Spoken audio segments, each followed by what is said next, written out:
vamos a introducir dos fórmulas nuevas para encontrar la primitiva de una función. Miremos que esta fórmula nos dice que la integral de la derivada de una función sobre la raíz de 1 más la función al cuadrado es seno hiperbólico inverso de la función, hecho que conocemos del cálculo diferencial. Recordemos que la derivada de seno hiperbólico inverso de una función es precisamente esto que tenemos aquí. Y lo mismo sucede con la segunda fórmula. Aquí tenemos que la derivada de la tangente hiperbólica inversa de una función es igual a esta expresión, por tanto la integral de esta expresión es tangente hiperbólica inversa de la función. Algunos dirán, pues podemos construir más fórmulas con coseno hiperbólico inverso, con cotangente hiperbólica inversa y demás. Claro que sí. Lo que pasa es que aquí solo vamos a estudiar estas dos, dado que el comportamiento de esas es similar siempre y cuando conozcamos estas fórmulas que tenemos acá. Entonces, lo primero que nos ayuda a resolver este par de fórmulas son dos integrales elementales, que son la integral de x sobre raíz de 1 más x2. Miremos que cuando necesitemos utilizar estas fórmulas hay tres elementos que siempre debemos verificar. El primero, que tengamos el 1, ¿cierto? Lo otro, que tengamos la función al cuadrado. Y tercero, y lo último, es que tengamos la derivada de esa función aquí arriba. Entonces partamos porque tenemos el 1, entonces no hay problema. Lo segundo es identificar quién es la función. Miren que aquí la función al cuadrado de f de x cuadrado es x2 y tendríamos f de x cuadrado. La raíz a ambos lados, f de x cuadrado, se me olvidó poner el exponente, la raíz a ambos lados nos va a decir que f de x es x y que la derivada, que es lo que necesitamos, el tercer elemento, va a ser 1. Miren que tenemos, si reescribimos esta integral, 1 sobre raíz de 1 más x2 de x. Aquí tenemos a f' de x, aquí tenemos a f de x al cuadrado y tenemos el 1. Como tenemos todos los elementos, esto entonces es igual a seno hiperbólico inverso de la función, que en este caso es x más c. Y esta entonces es elemental. De hecho, ya conocíamos que la derivada de seno hiperbólico inverso de x es precisamente esto que tenemos aquí. Ahora bien, vamos a utilizar la segunda fórmula para encontrar otra integral, digamos, inmediata. Y es la siguiente. Si tenemos 1 sobre 1 menos x2 de x, que de hecho algunos que ya han estudiado cálculo integral, dirán, yo puedo resolver esto mediante fracciones parciales, lo cual es correcto. Lo que pasa es que en fracciones parciales van a aparecer unos logaritmos naturales que de hecho en realidad son iguales a esta tangente hiperbólica inversa, para que no se preocupen. No tenemos que irnos todavía hacia ese método. Con esta fórmula podemos resolver esta integral sin ningún problema. ¿Cómo? Miremos que aquí el primer elemento, que es tener el 1, lo tenemos. La función al cuadrado, pues decimos que f de x al cuadrado es x2 nuevamente. De aquí f de x va a ser x y la derivada va a ser 1. Sacamos raíz acá y aquí obviamente esta derivada así es muy simple. Bueno, tenemos f' de x aquí, tenemos f de x al cuadrado y tenemos el 1. Como tenemos estos tres elementos, entonces vamos a decir que esto es igual a ¿quién? A tangente hiperbólica inversa de la función, que ya sabemos que es esta x más c, y listo. También, repito, el cálculo diferencial, sabíamos que la derivada de tangente hiperbólica inversa de x es igual a 1 sobre 1 menos x2. Pero no solo nos van a servir estas fórmulas para resolver problemas tan simples. Vamos a ver un problema, o varios de hecho, donde mediante transformaciones podemos llegar al uso de estas fórmulas.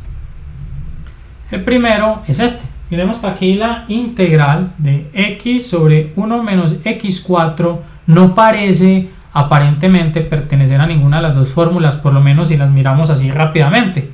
¿Cómo verificamos que pertenezca a alguna de las dos? Lo primero es identificar a cuál podría ser. Podría ser a esta, a la segunda. ¿Por qué? Porque no tenemos la raíz.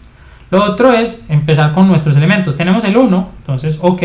Ahora, ¿tendremos una función al cuadrado aquí? Claro que sí, es simplemente decir que f de x cuadrado es x a la 4, de donde obviamente f de x va a ser igual a ¿quién?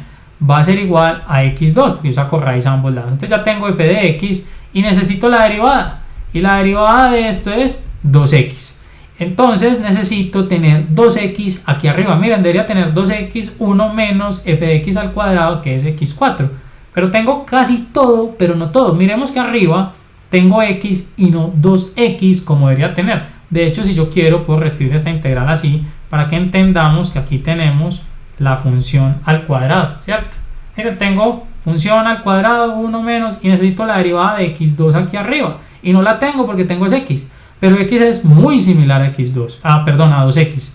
¿Qué podemos hacer para que esta x sea igual a 2x? Pues simplemente la multiplicamos por 2, pero atención que multiplicar por 2 afecta la expresión. Entonces, ¿cómo hago para que no me afecte la expresión? Pues divido por 2, que es lo mismo que multiplicar por un medio. De esta forma, miren que este 1 medio y este 2 se cancelarían y volveríamos a la expresión original. Obviamente esa no es mi intención.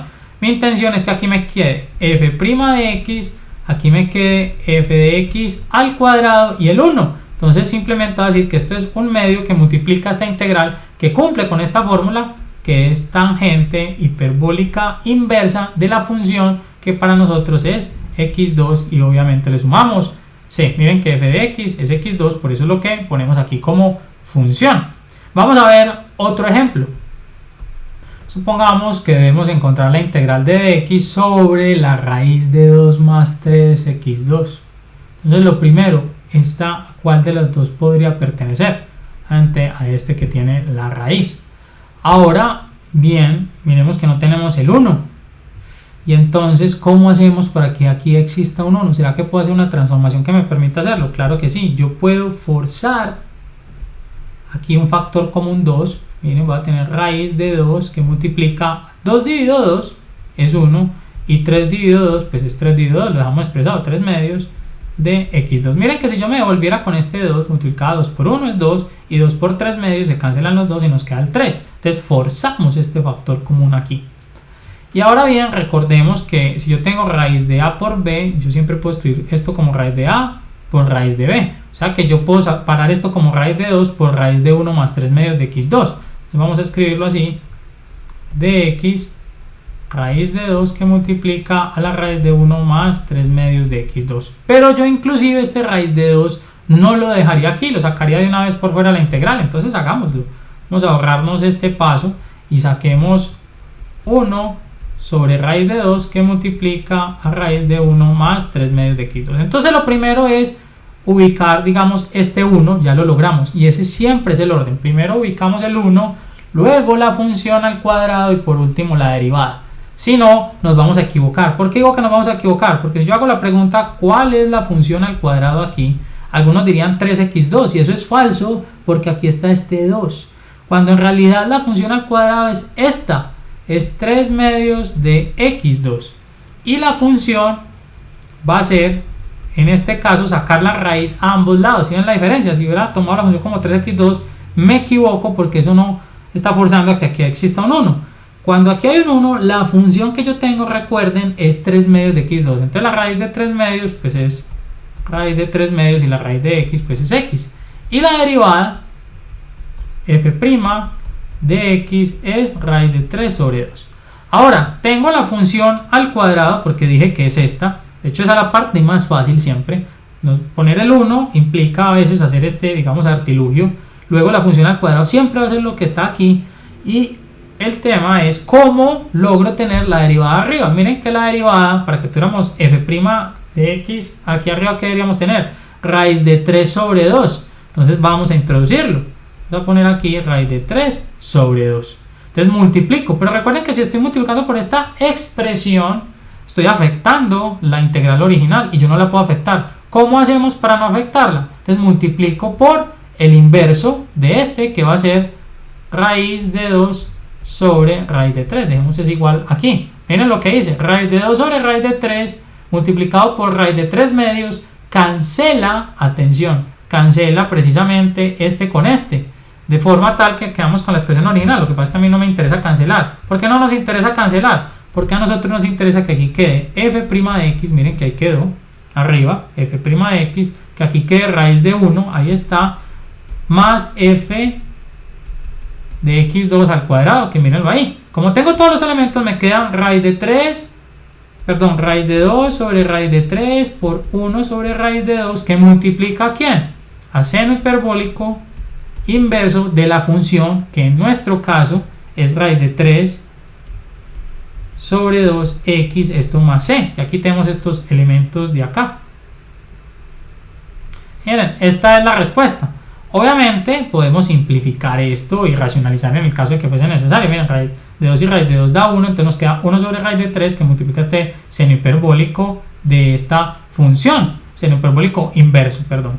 Y lo otro es que algunos dirán, bueno, me quedó 1 sobre raíz de 3, yo quiero expresar eso racionalizado. Recuerden que para racionalizar multiplicamos por raíz de 3 al 1, nos queda raíz de 3, por raíz de 3 al raíz de 3, nos queda 3, y por último, entonces este es seno hiperbólico inverso de raíz de 3 sobre 2, toda esta raíz afecta a todo, x más c, y esta es la respuesta. Veamos otro ejemplo de cómo podemos mediante transformaciones utilizar este par de fórmulas. Supongamos que hemos encontrado la primitiva de esta función, e a la x sobre 2 menos e a la 2x. Entonces lo primero es darnos cuenta que se parece más a esto. ¿Por qué? Porque no tiene la raíz. Parece más a esto, lo primero que queríamos tener es ¿quién? El 1. Para tener el 1, ¿qué hacemos? Recuerden, forzamos un factor común. En este caso sacamos el 2 como factor común. Aquí tenemos a la x, 2 que multiplica 2 entre 2, dividimos cada uno de esos elementos por el 2 que estamos forzando, 2 entre 2 es 1, y a la 2x entre 2 pues es a la 2x entre 2. De aquí, miren, este 2 puede salir por fuera de la integral y nos queda e a la x sobre 1 menos e a la 2x sobre 2. Como ya tenemos el 1 que necesitábamos, vamos a ubicar a nuestra f de x, para ello lo voy a hacer por aquí en otro color. F de x para nosotros al cuadrado, perdón, necesitamos saber quién es al cuadrado, es e a la 2x sobre 2. Y f de x, ahora sí, es la raíz de esto. Recuerden que e a la 2x es lo mismo que e a la x por e a la x. Y la raíz de esto, vamos a hacerlo por aquí, e a la 2x para quienes se les olvide un poquito de potenciación, esto es lo mismo que a la 2x a la 1 medio. Y esto es lo mismo que e a la x. ¿Por qué? Porque aquí tenemos, obviamente la raíz ya sabemos que la podemos escribir como 1 medio, pero tenemos potencia a potencia. ¿Y cómo se resuelve potencia a potencia? Se multiplican los exponentes. 2x por 1 medio, este 2 y este 2 se cancelan, nos queda e a la x. O sea que nos queda e a la x sacando la raíz, y raíz de 2, pues sí lo dejamos indicado, raíz de 2. Ya tenemos entonces f de x al cuadrado, y tenemos a f de x, necesitamos ¿a quién? A la derivada. Entonces f' de x va a ser igual a... ¿Cuál es la derivada de la función exponencial? Es la función exponencial por la derivada del exponente. En este caso, pues la derivada de x es 1, pues no se pone. Igual ya sabemos que la derivada de e a la x es a la x. Sobre este raíz de 2 que no se pierde porque aquí tenemos una constante por una función, nos queda la constante por la derivada de la función. Miren, de hecho f de x y f' son iguales. Caso curioso. Bueno, ahora fijémonos que tenemos aquí. Tenemos el 1. Tenemos la función al cuadrado, porque de hecho así la escogimos, miren, la función al cuadrado. ¿Qué nos está haciendo falta? Nos está haciendo falta, vamos a escribir aquí tenemos este al cuadrado, que aquí tenemos nuestro 1. Aquí ¿qué nos hace falta? La derivada, porque la derivada aquí dice que es e a la x sobre raíz de 2, y aquí solo tenemos e a la x. ¿Qué hacemos? Multiplicamos esto por 1 sobre raíz de 2, ¿cierto? Que si hacemos esa multiplicación, eso es lo mismo que esto. Pero como hice esta multiplicación, multiplicar por 1 sobre raíz de 2 y quiero eliminarlo, tengo que multiplicar aquí por raíz de 2, porque aquí es como si estuviese dividiendo por raíz de 2, y aquí entonces estoy multiplicando para que cuando hagamos el producto de este por este nos dé 1 y volviéramos a la expresión original. Obviamente no lo vamos a hacer así, simplemente lo dejamos expresado porque aquí lo que nos interesa es dejar esta integral, todo este lado, con los elementos que necesitamos. ¿Qué elementos necesitamos? Que tengamos la derivada de arriba, que es 1 sobre raíz de 2 e a la x dividido por 1 menos la función al cuadrado. Ahí están todos los elementos, entonces nos queda raíz de 2 sobre 2, que es así, raíz de 2 sobre 2. Y esta integral, como es de esta forma, es tangente hiperbólica inversa ¿de qué función? De la función f de x, que es e a la x sobre raíz de 2 más c. Obviamente, aquí bueno, ese más c me quedó como una e, vamos a quitarlo, ya no nos interesa. Vamos a arreglarlo un poco ese C también. Ahora sí, no nos interesaba nada lo que teníamos ahí. Ya sabíamos, aquí pues borra un 2, pero no importa. Miren, esto cumplía con ser de esta forma, y al ser de esta forma, pues simplemente lo integramos y listo. Con eso entonces resolvemos este problema. Decimos entonces que la integral de a la x sobre 2 menos e a la 2x es raíz de 2 sobre 2 tangente hiperbólica inversa de a la x sobre raíz de 2 más c. Recordemos siempre que queramos utilizar estas fórmulas que primero ubicamos o formamos el 1, mejor digamos esa palabra, formamos el 1 si nos toca, y luego ubicamos quién es f de x al cuadrado para encontrar a f de x y posteriormente encontrar a f', y si debemos hacer alguna transformación para que ese f' nos quede igual, la hacemos y listo.